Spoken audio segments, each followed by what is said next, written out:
I'm no tech genius, but I knew if I wanted my business to crush it, I needed a website now. Thankfully, Bluehost made it easy. I customized, optimized, and monetized everything exactly how I wanted with AI. In minutes, my site was up. I couldn't believe it. The search engine tools even helped me get more site visitors. Whatever your passion project is, you can set it up with Bluehost. With their 30-day money-back guarantee, what do you got to lose? Head to Bluehost.com. That's BLUEHOST.com to start now. I'm so grateful that this vicious person is no longer going to hurt another woman. But I want Americans to know that there are more like him in our country.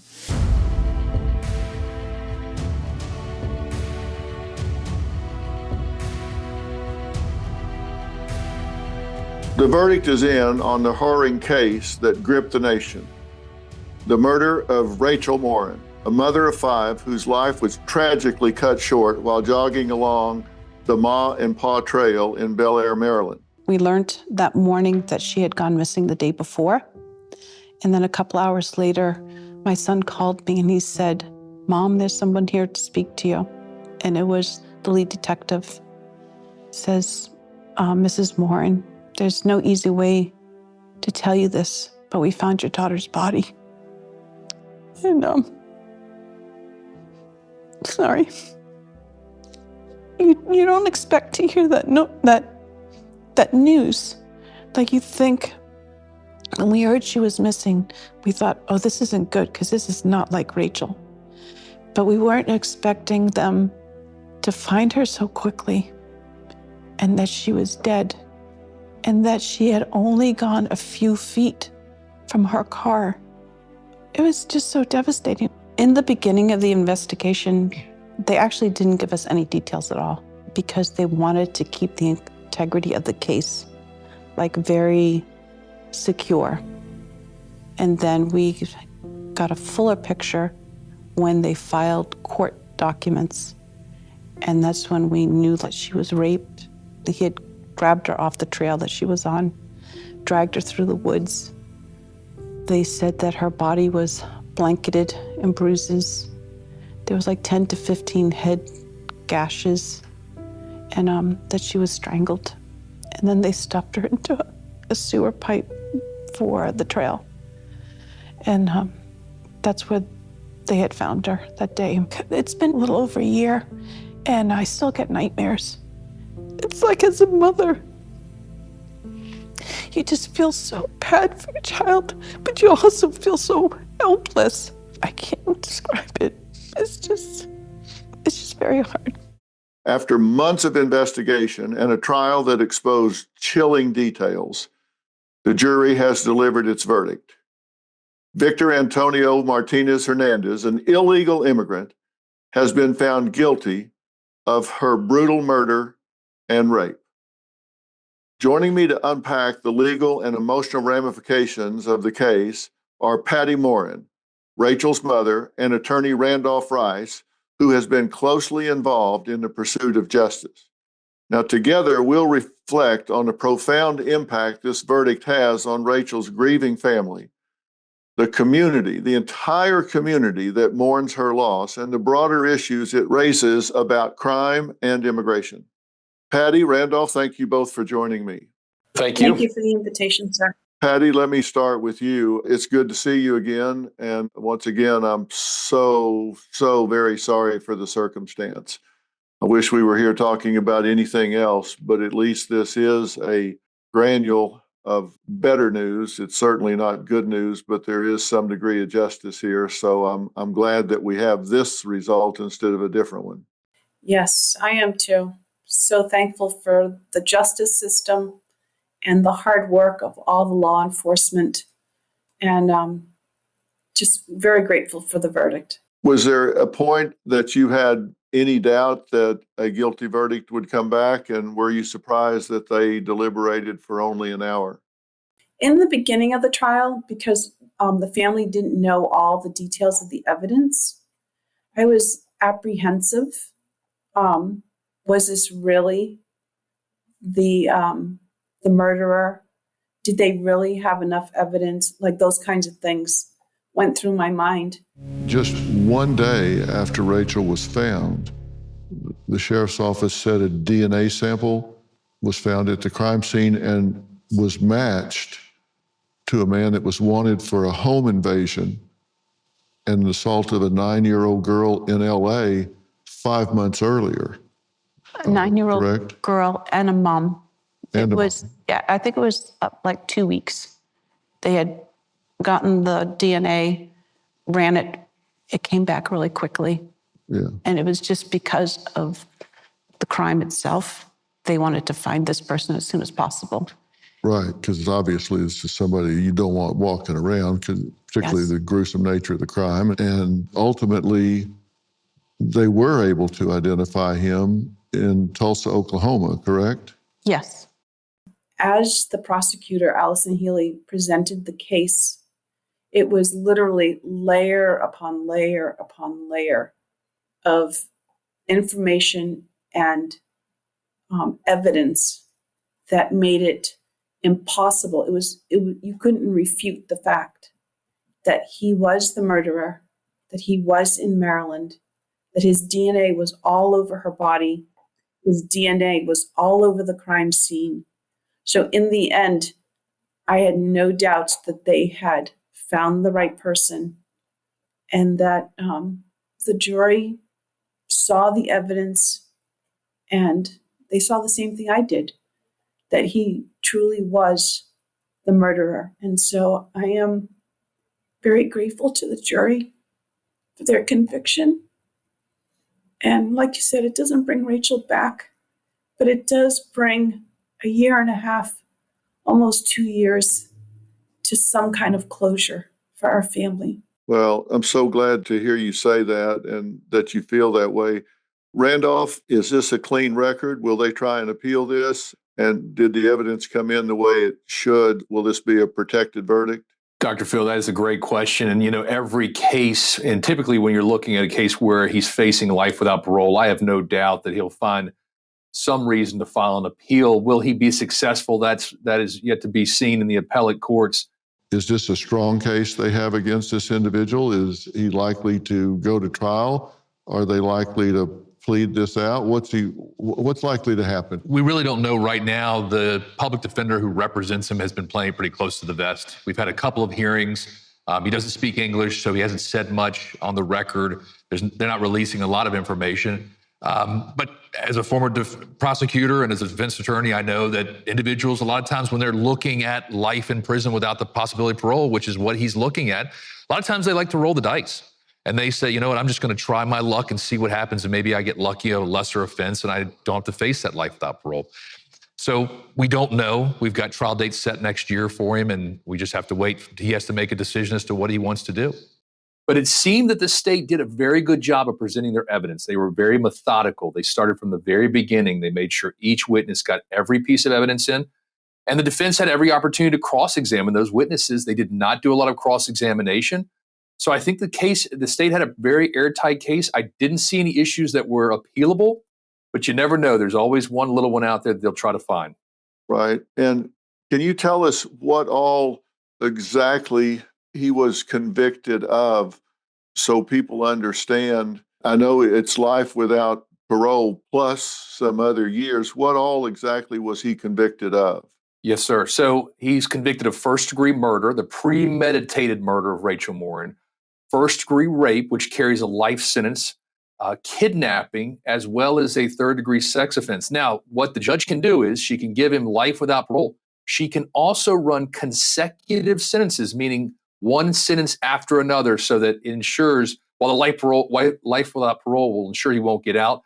But if she starts stacking those sentences, just in case that Maryland legislature decides to change something down the road, there's be no chance of him getting out of prison.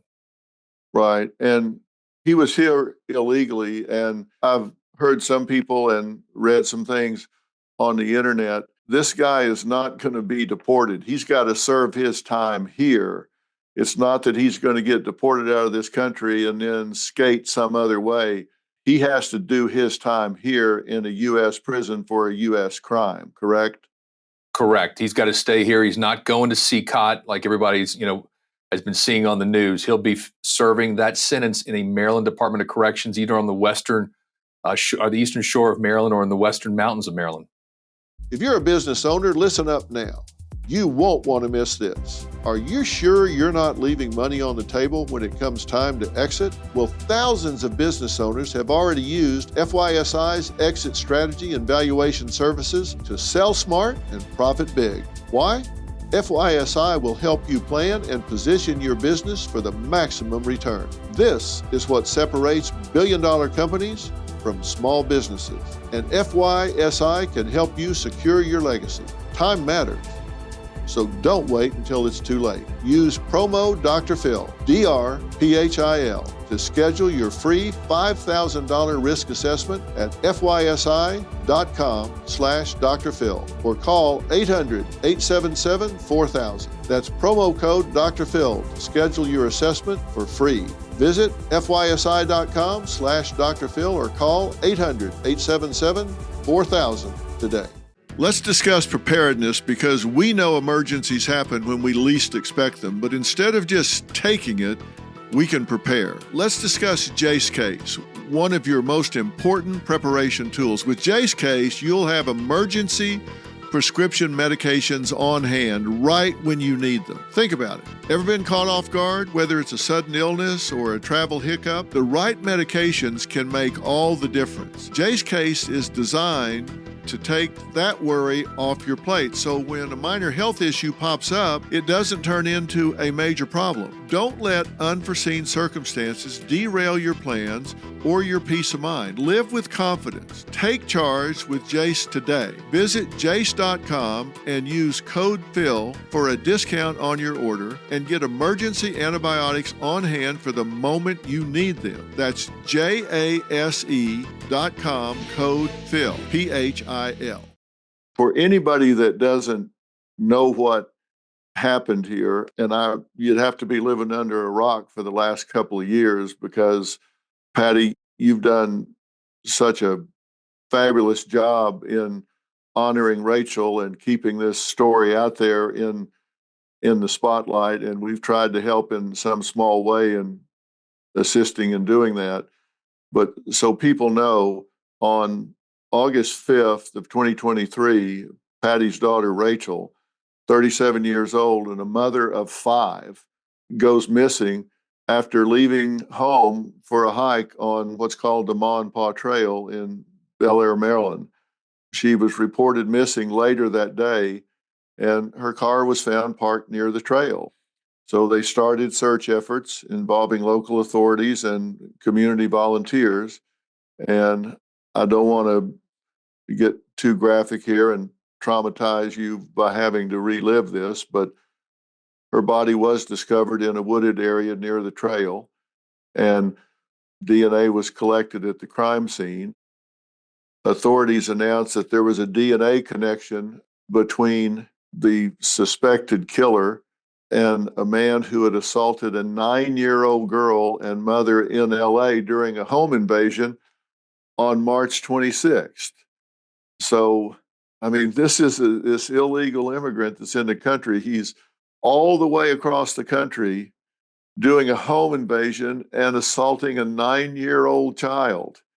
And video surveillance showed the suspect's side profile leaving the LA home. So all of this starts coming full circle. And the Morren family met Randolph Rice, by the way, who took this case pro bono, which means he hasn't made a dime or tried to make a dime from this whole thing, but has volunteered to monitor this. You say, well, there's prosecution. Why do you need monitoring? Well, trust me, if you've got a pro that is facilitating this, it makes a huge difference in the family being informed, knowing what's going on.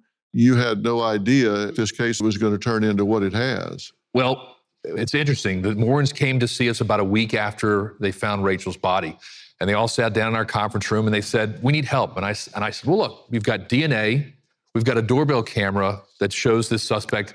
They're going to catch this guy in no time, right? Weeks went on, nothing new. So we decided, let's start doing something proactive here to see if we can help the detectives. We started with digital campaigns across because we knew he was in California and Maryland, where we were putting up digital campaigns in Spanish-speaking language because we knew he was an Hispanic male. We then sent flyers to 80,000 plus people in the neighborhood around the house where he committed the crime. We actually figured out where the house was based on Google Maps. We sent 80,000 people flyers out there with his picture, with the doorbell camera, and with Rachel's information as well. And we'd raise more money. We said, look, there's $35,000 on the table. Come to us, tell us his name, no questions asked, here's $35,000. Then we went a step further and we had Patty shoot a commercial that we started running later, right before he got caught, because we figured he was probably coming in to the southern border. It'd been going on too long. As attorneys, we thought, this isn't making sense that nobody knows this guy. So we shot a commercial with Patty and ran that along the southern border, as well as Los Angeles and Bel Air, pleading for somebody to come forward and identify this guy. So come September, investigators continue to gather evidence and conduct interviews. And on June 14th, they do identify this Martinez Hernandez, who's 23, unlawfully present, Salvadorian, through DNA gathered from clothes that his family gave to law enforcement officers and investigative genetic genealogy. Finally, he's arrested now in Tulsa, Oklahoma. So this guy's just running all over the country. Shouldn't even be here at all. And he's running all over the country. I think he was picked up in the Tulsa County Jail. Is that right, Randolph? They got him out of the Tulsa County Jail? They actually arrested him in a bar in Tulsa, Oklahoma. That's right. They got him in a bar. Yeah, they got him in a bar. And we learned during the trial that this was just hours after they'd gotten that DNA hit in Maryland from the Maryland State Police. The detectives worked so quickly, they were able to get a warrant. They pinged his phone, found it in Tulsa, called the Tulsa PD and said, we got a guy who's a murderer. We need you to go grab him. They immediately go over to the bar, they go in and they grab him there and they capture him. Man, it is so good to hear that. And, you know, Patty, what was it like sitting through this trial? Because I know you had to hear a lot of things, because this was a brutal, brutal crime. And as I say, I don't want to sensationalize this and traumatize you further, but what was it like having to sit through this trial? It was so very, very hard, very emotionally draining, because now we have all the puzzle pieces and the bits and pieces of information that we didn't know before. So this painted a very vivid picture of what happened to my daughter. Did you take the opportunity to view the body? I did. When I had gotten back to Maryland, and they had kept the body for a couple of weeks to do whatever investigators needed to do. When it arrived at the funeral home, I went to look at the body to see if it would be presentable for the children to view it. We had a family-only funeral. We didn't invite public or anything. And so I can't tell you all the things, only just whatever's been made known publicly, because the case hasn't gone to trial yet. But I can tell you that the state's attorney says it's the most gruesomest crime that they have ever seen in Harford County in all these years. And I can attest to the fact that it truly was just a horrible, horrible crime. To see somebody that you love and to see what has happened to them and imagining what they've suffered. It's like so heartbreaking, especially if you're a mom, because, you know, when I found out that she was missing, mother's first instinct is to go run to your child and hold them, and then to comfort them, and then to see my daughter there, and to know that we weren't there. And then, you know, you run through your mind those scenarios. Well, if I was here, I could protect her, which we know that's probably not a likely thing. But so it was just really very hard to see her and to know what's actually happened to her. I do want to give a couple of details only because I want people to realize how brutal, how gruesome, and how violent this attack was, because it's not like anything that we see in America. It is so horrible, and we have this happening all over the country. He dragged my daughter.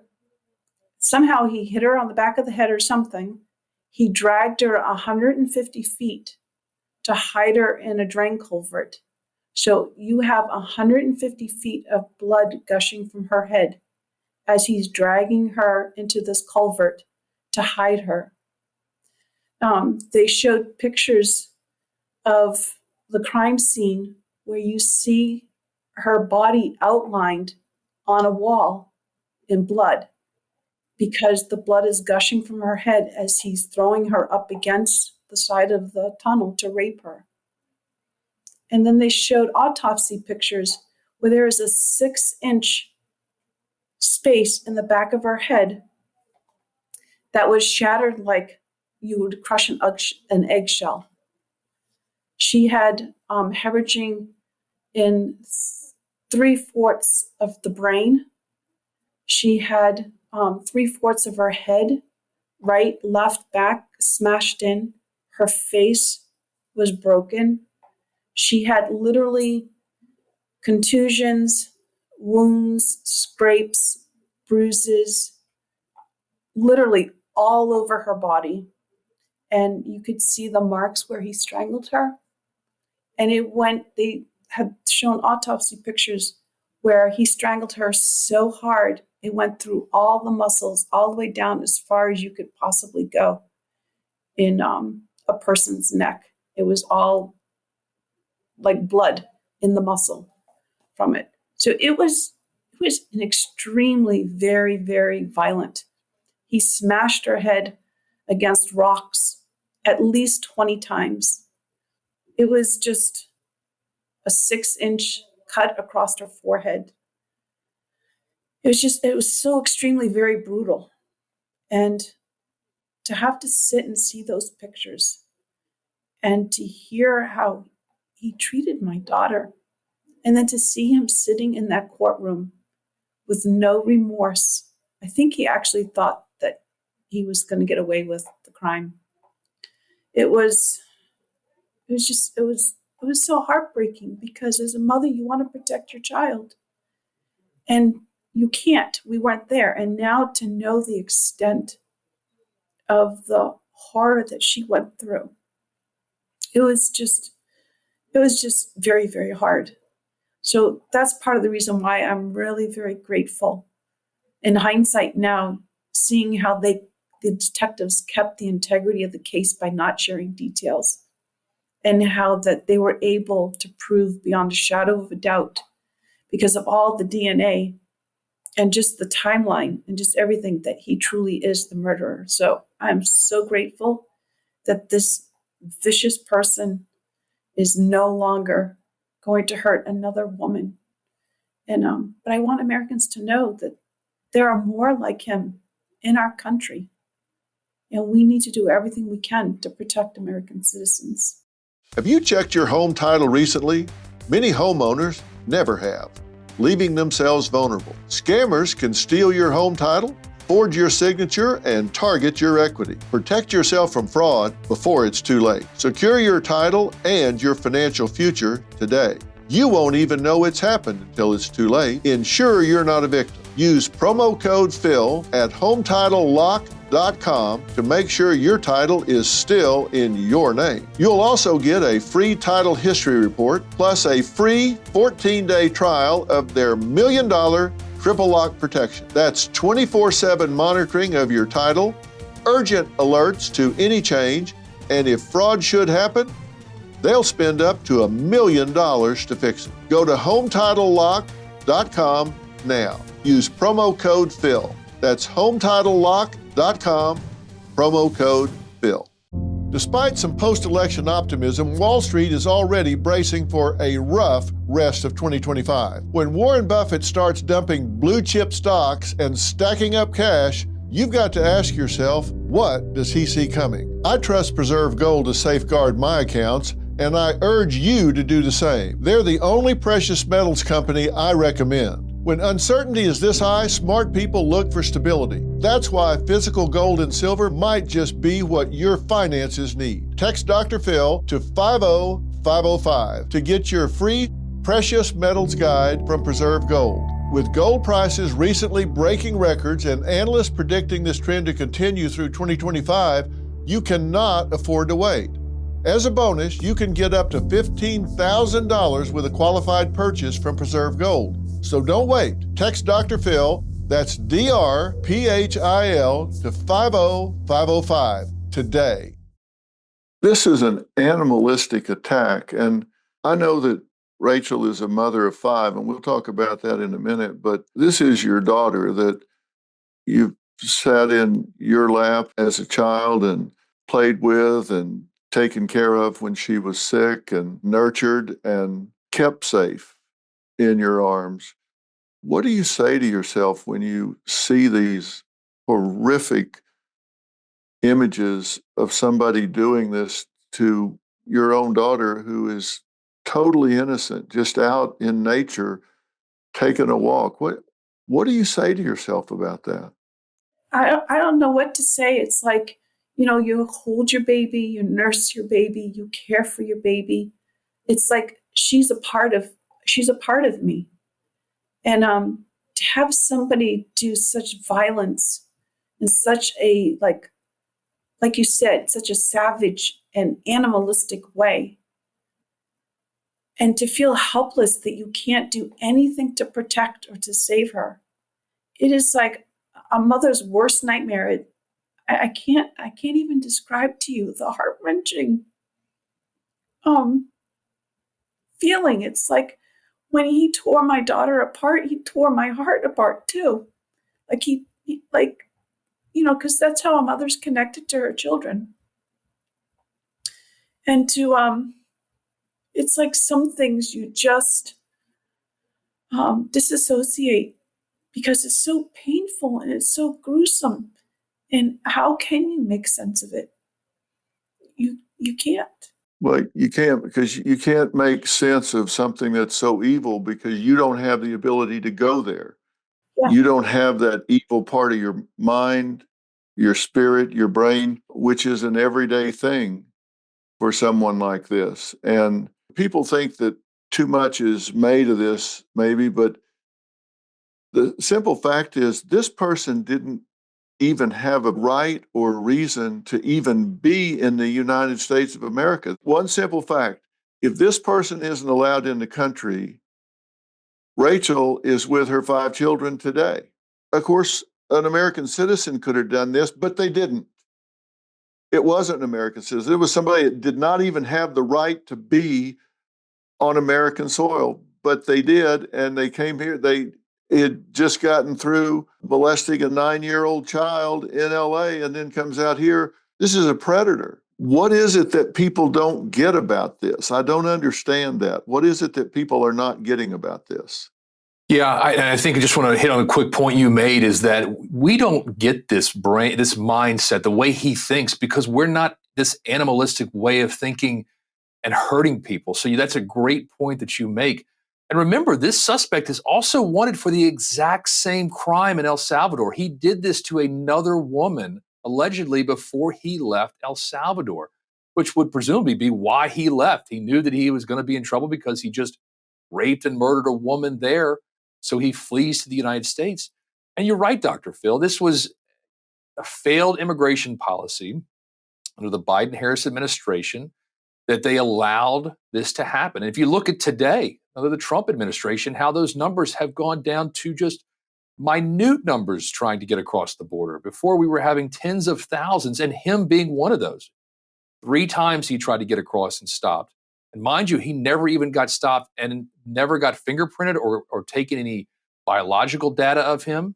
And then he comes across the 4th time in El Paso, Texas, and he goes on this crime spree in the United States. So you are exactly right. Preventable death. Had he not been allowed to come into this country, Rachel Morin would be here today with Patty and her 5 children. Yeah, it didn't have to happen, and it did. And you're certainly using Rachel's life. And I'm not saying the lesson is worth the price, but you are using her life in this way to make this point and drive it home. I think y'all know I work with Tom Homan, the border czar, a lot. This is clearly on his radar. We've talked about it before the trial started. I have a call in to him now to discuss the verdict and all, but this is what drives our border czar to do what he's doing to get these criminals off the street. And his philosophy is the worst first. Let's find just this kind of person and get them the hell out of this country right now so we don't have this over and over again. So, Patty, talk to me about the 5 kids at this point. How has this impacted them and how do they feel about the verdict? Well, we had 2 of Rachel's daughters testify in court. We had her 14-year-old and her 19-year-old because they were the last ones to have communication with her. And I can tell you that the 14-year-old, when we went to court, we were asked to really control our emotions so that the jury has an opportunity to hear the evidence without any prejudice one way or the other. So not to show emotion if you needed to leave the courtroom. And we wanted to have a fair trial for this person because we wanted the verdict to stick. So we wanted it to be a fair trial. So her youngest daughter, who was 14, that gave testimony, she was so heartbroken because she's the last one that spoke to her mom. She was trying so hard to compose herself on the stand, but couldn't. So you see her sitting there, holding back tears, trying to answer the questions without breaking out into a sob. And then after, when she was dismissed and she's walking out of the courtroom, she composed herself long enough to walk out of the courtroom. As soon as the back doors open for her to walk out, you just hear these heart-wrenching sobs of, I just had to relive the last few minutes I had with my mom.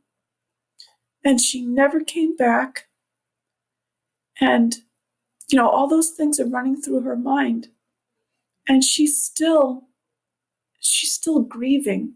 So this just brought up that pain and that reality all over again. And I believe the same for her oldest daughter, even though her oldest daughter was a little more composed. It's like that for all of her children. And I think because of their ages, this is going to be a long-term thing of, as they grow and mature and understand more and more the details, they're going to revisit the grief and the loss. So their grieving is going to be over years, not, months. So it's been very hard for them. Well, I'm certain it will be. And the thing is, you cannot really get about the business of grieving and the work of grieving while you're in the warfare of justice. When you're fighting for justice, when you're trying to make sure that you're representing your lost loved one, you're in battle mode, you're fighting, you're being vigilant, and you can't really do the grief work that you need to do until that's done. Hopefully now that you have a measure of justice, you can give yourselves permission to, lower your vigilance and diligence on that front and give yourself permission to grieve. Give yourself permission to start spending some time with your feelings and your thoughts and your memories of Rachel and with Rachel, and the kids can actually take some proper time to grieve the loss. Do you feel like that's something that everyone can get to at this point? I think so. I think depending on the individual and how because everybody processes grief differently. And there are some hallmarks that are coming up. Rachel's birthday's in May, Mother's Day's in May, and then August will be 2 years, of the anniversary of the crime that happened. So I think all of us feel relieved because there is a guilty verdict. Like you could see it among the siblings, physically, their bodies like relaxed. Like finally, we did it. There's an end. But now, over the last few days, you can also see everyone is kind of like gone to their corner, so to speak, to be with their emotions and their thoughts and to allow themselves to feel all those emotions that they kept locked up while the trial was going on and while the investigation was going on, because we were unsure if they were actually going to find someone. If they did, was it the right person? And if it was the right person, would there be a conviction? So now we can put all those questions to rest. And so there is a measure of like relief and relaxation, so to speak, to the body and to the emotions. But it will still take time. But I do believe I have a very strong family and a very close family. And so we support each other. So I think it is on the way. You're right. Everybody grieves differently. And I really feel the need to say to you, there's a lot of research about stress, and the number one stress that anybody can have in their life is the loss of a child. It doesn't matter whether the child is young or the child is grown. It's not the natural order of things. Our children are supposed to bury us, not us bury our children. It's not the natural order of life. It's the number one stress. And then within that category, the worst situation you can have is a sudden death of a child, as opposed to a long illness, for example, that you can adapt to across time and get ready for a little bit here, a little bit there, and you never get ready for it, but you can at least begin to adapt. The worst sudden death is when it is violent and they're taken from you through a crime, a violent crime. So, Patty, you're dealing with the number one stressor that anyone can go through in life. Tip top, number one on the list. And that's what you're having to deal with. So you have to really take care of yourself in this and be patient with yourself and understand you're going to have good days and bad days. And with having her 5 children and then yourself and those that love and care about you and support you and around you like Randolph and others, there'll be days that you're really down and others are not having as hard a day. They can lift you up, and there'll be days that you're not having as hard a day and they are, and you can lift them up. But you have to be patient with yourself. And I promise there'll be maybe 6 or 8 weeks from now, you'll find yourself standing in the kitchen and there'll be something on the television, some silly sitcom or something will be on in the background, and you'll reflexively catch yourself laughing or giggling or something, and you'll go, oh my God, I have a brutally murdered daughter. How can I be standing here in the kitchen laughing? What a horrible mother I must be. And that is absolutely not true. It's absolutely not true. That's a pressure valve, just like you pull it and let some pressure off for a minute. And that's just God's way of letting a little pressure off so you don't just explode. That's not being a horrible mother. It's not forgetting what happened. It's just a little crack in the seam to let a little pressure off. And you will never, I don't care how many people come by and pat you on the back of the hand and say, time heals all wounds and you'll get over this. Time heals nothing, and you'll never get over this. You'll get through it. And the best thing in the world that I can tell you is to talk about it. It'll come Christmas time. You say, oh, it's a holiday. We don't want to have to think about or talk about. Yes, you do. You want to hang her stocking on the mantle. You want to talk about her. You want to keep her pictures up. Your goal is that her memory brings joy, and that replaces the pain at least some of the time. That when you think of her, you laugh. You think of wonderful times that you spent together.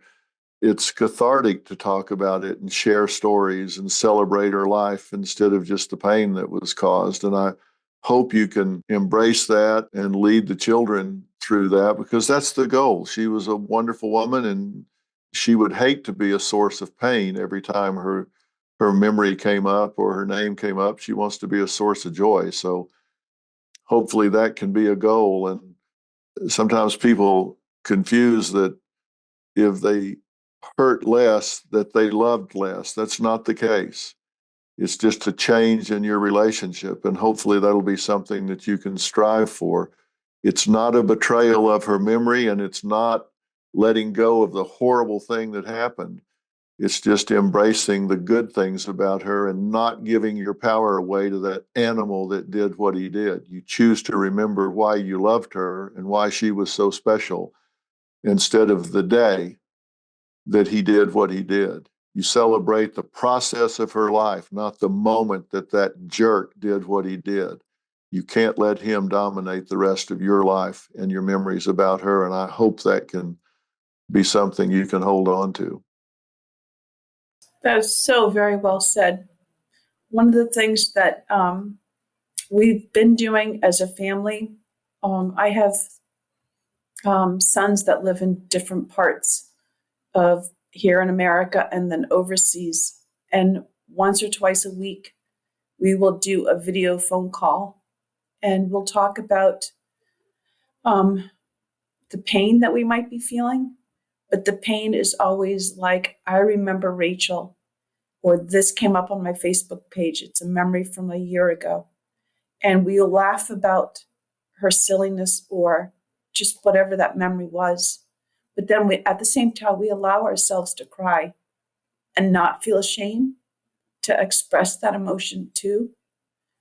So I think that we're on that path to both embracing it's okay to grieve her, but also we're not going to get stuck in this grief, that this is a process, like you said, and that we need to remember her life, and we need to, like, for lack of a better word, is have this circumstance and this event that happened to us, it kind of like it walks beside us. So it never leaves us. And we acknowledge it.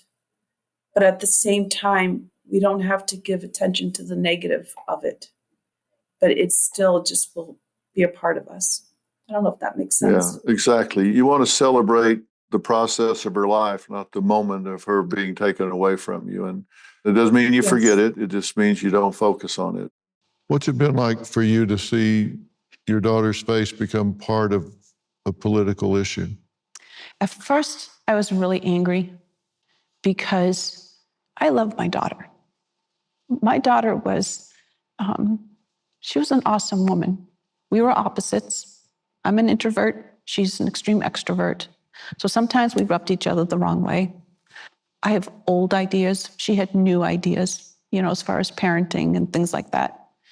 But it was a good, healthy relationship. I just loved her. And I didn't want her reduced to a name attached to a political banner, like for the left or to the right.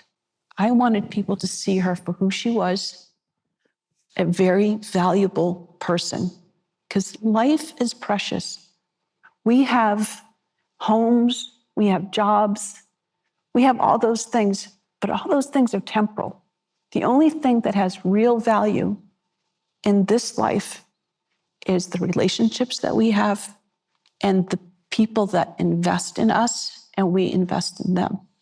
And I didn't want to reduce her life to just a name or a picture. So at first I wanted to be very middle of the road, not choose a side as far as political is concerned. I just wanted to honor my daughter, and I wanted to honor life, and I wanted people to see that each person here, that you have value for who you are, and that we as a nation should be protecting our neighbors. We shouldn't allow this to happen and just say, oh, it's not going to happen to me.